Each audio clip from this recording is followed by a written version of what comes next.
Well, good morning or afternoon, everybody. Chaplain Joe back at you again. I want to come to you talking about faith again, talking about mature in the faith that you have been given. I want to read Romans 12:3 to let us know that God has already given us the measure of faith. Before we even become a Christian, before we even get saved, God put faith in us. So we have the ability to receive Him to get saved. Romans 12:3 reads in the New International Version, NIV, "For by the grace given me, I say to every one of you, do not think of yourself more highly than you ought, but rather think of yourself with sober judgment, in accordance with the faith God has distributed to each of you." In the King James it says the measure of faith that has basically been given you. So that's very key there, because all of us have been given faith by God. So I'm talking to you about mature in the faith that you've been given.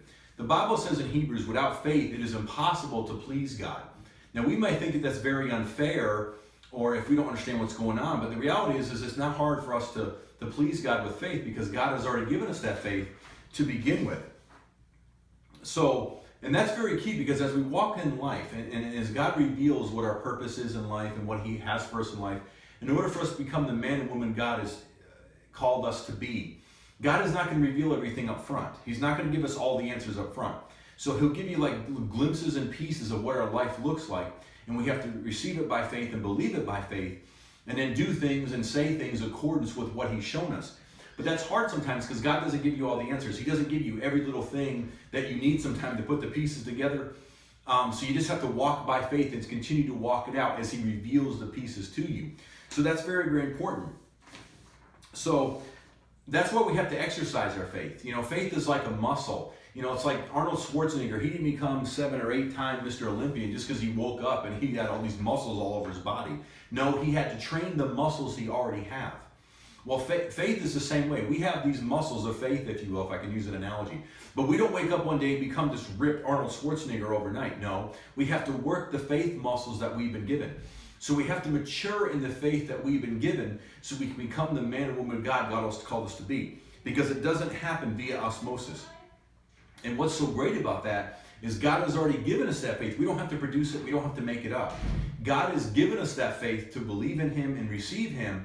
Now what we got to do is work out the muscles, the faith muscles, if you will, that He's given, so we can mature in the faith that He's been given.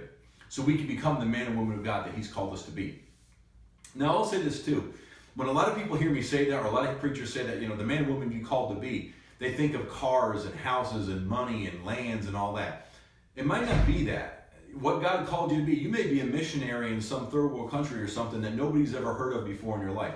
And that's okay, because if that's God's plan, if that's God's destiny, if that's God's purpose for your life, that's completely okay. So be open to, you know, when you say your purpose, that's really what's God's purpose for your life and not what I came up with.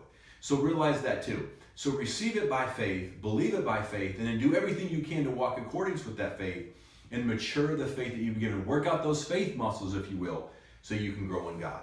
Until then, next time, God bless.